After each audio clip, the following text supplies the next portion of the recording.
நடிகர் விஜயின் தமிழக வெற்றிக் கழகம் தொடங்கப்பட்டு ஓராண்டை நிறைவு செய்திருக்கிறது. இந்த ஓராண்டில் விக்கிரவாண்டியில் வெற்றிகரமாக முதல் மாநாட்டை நடத்தியது, களத்தில் மக்களை சந்திக்க தொடங்கியது. 234 சட்டமன்ற தொகுதிகளை கொண்ட தமிழகத்தை கட்சி ரீதியாக 120 மாவட்டங்களாக பிரித்தது, 28 அணிகளை அறிவித்ததென அரசியல் களத்தில் தீவிரமாக இயங்கி வருகிறார் தவேக தலைவர் விஜய்.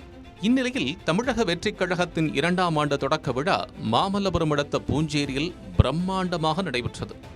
இதற்கு ஒய் பிரிவு பாதுகாப்புடன் வந்து இறங்கிய விஜய் கெட் அவுட் கையெழுத்து இயக்கத்தை தொடங்கி வைத்தார். பொதுச் செயலாளர் புசி ஆனந்தின் வரவேற்புரை, ஆதவ் அர்ஜுனா, தேர்தல் வியூக வகுப்பாளர் பிரசாந்த் கிஷோர் ஆகியோர் உரை நிறைவடைந்த பின்னர் விழா மேடையில் சிறப்புரையாற்றினார் விஜய்.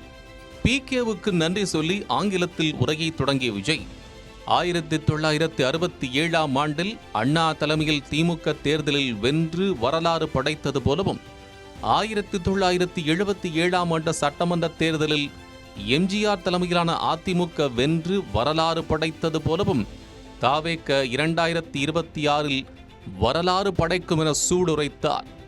இதையடுத்து என் நெஞ்சில் குடியிருக்கும் என விஜய் பேசத் தொடங்கியதுமே தொண்டர்கள் ஆர்ப்பரித்தனர்.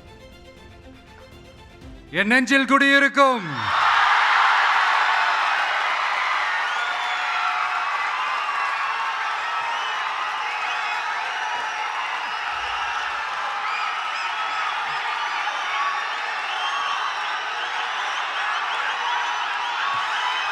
என்னுடைய தோழர்கள், தோழிகள்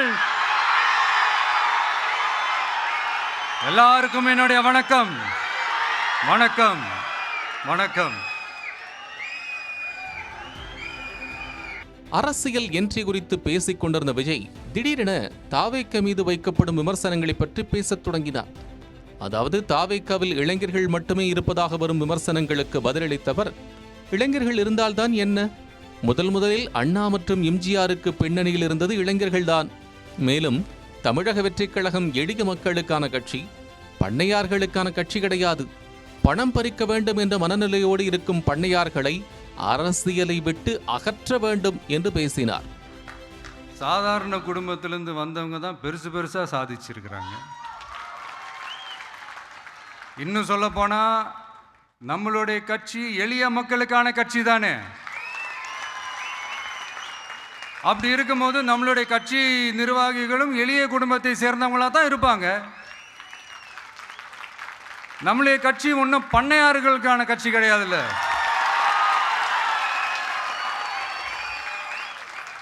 முன்னாடிலாம் அந்த காலத்தில் பண்ணையாருங்க தான் பதவியில் இருப்பாங்க. இப்போ கொஞ்சம் உள்டா மாறிடுச்சு. பதவியில் இருக்கிறவங்களாம் பண்ணையாராக மாறிடுறாங்க. கட்சியின் வளர்ச்சியில் முக்கிய பங்கு வகிக்கும் பூத் கமிட்டி குறித்து பேசிய விஜய், விரைவில் தவேகவின் பூத் கமிட்டி மாநாடு நடைபெறும், அப்போது தவேகவின் பலம் நிரூபணமாகும் என்று கூறினார். இதனையடுத்து தமிழ்நாட்டில் விவாத பொருளாக மாறியுள்ள புதிய கல்விக் கொள்கை மற்றும் மும்மொழிக் கொள்கை குறித்து பேசிய விஜய், மொழி கல்விக் கொள்கையை கேள்விக்குறியாக்கி வேறு ஒரு மொழியை வலுக்கட்டாயமாக திணித்தால் ஏற்றுக்கொள்ள முடியாது என்றார். மேலும் மும்மொழிக் கொள்கையை செயல்படுத்தினால்தான் நிதி கொடுப்பேன் என மத்திய அரசு சொல்வது LKG UKG குழந்தைகளின் சண்டை போல் உள்ளது என்று கிண்டலடித்தார். இதை இங்க செயல்படுத்தலைன்னா இந்த கல்விக்கான நிதியை நம்மளுடைய மாநில அரசுக்கு கொடுக்க மாட்டாங்களாம். இந்த LKG UKG பசங்க சண்டை போட்டுப்பாங்க தெரியுமா, அந்த மாதிரி கொடுக்க வேண்டியது அவங்களோட கடமை, இங்க இவங்க வாங்க வேண்டியது இவங்களுடைய உரிமை. ஆனா இவங்க ரெண்டு பேரும் இந்த விவகாரத்தில் பாசிசமும் பாயாசமும், அதான் நமது கொள்கை எதிரியும் அரசியல் எதிரியும் பேசி வைத்துக் கொண்டு ஹேஷ்டேக் போட்டு விளையாடி கொண்டிருக்கிறார்கள் என விஜய் கடுமையாக விமர்சித்தார். மேலும் இவங்க அடிக்கிற மாதிரி அடிச்சுப்பாங்களாமா, அதை மக்கள் நம்பணுமா, what bro, this is very wrong bro என நையாண்டியுடன் விஜய் பேச கட்சி தொண்டர்கள் கைதட்டியும் விசிலடித்தும் ஆர்ப்பரித்தனர். எவ்வளவு சீரியஸா ஒரு பிரச்சனை ஓடிட்டு இருக்கு. இவங்க ரெண்டு பேரும் அதாங்க நம்ம பாசிசமும் நம்ம பாயாசமும். அதான் நம்ம அரசியல் இனிமையும் கொள்கை இனிமையும் ரெண்டு பேரும் என்ன பண்ணுறாங்கன்னா, ரெண்டு பேரும் பேசி வச்சுக்கிட்டு இந்த செட்டிங்லாம் பண்ணி வச்சுக்கிட்டு மாற்றி மாற்றி சோஷியல் மீடியாவில் ஹேஷ்டேக் போட்டு விளையாட்டுருக்குறாங்க.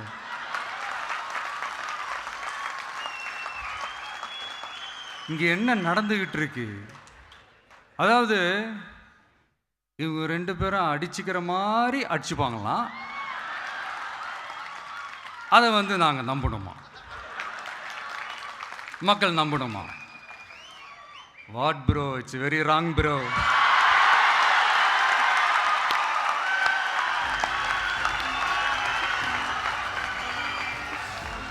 இறுதியாக வெற்றி நிச்சயம் என கூறி தனது ஸ்டைலில் வணக்கம் வைத்துவிட்டு தாவேக தலைவர் விஜய் விடைபெற்றார். இந்நிலையில் தமிழக வெற்றிக் கழகத்தின் 2ஆம் ஆண்டு தொடக்க விழாவில் விஜயின் பேச்சு கூலாக இருந்ததாகவும் அவர் அனைத்தையும் லெப்ட் ஹேண்டில் டீல் செய்து வருவதாகவும் ஒரு தரப்பினர் கூற, மற்றொரு தரப்பினரோ மும்மொழி கொள்கை எதிர்ப்பு குறித்து பேசும்போது இந்தி திணிப்பு என்கிற வார்த்தையையே விஜய் சொல்லவில்லையே, பயந்துட்டாரோ என்று கேள்வி எழுப்பி வருகின்றனர்.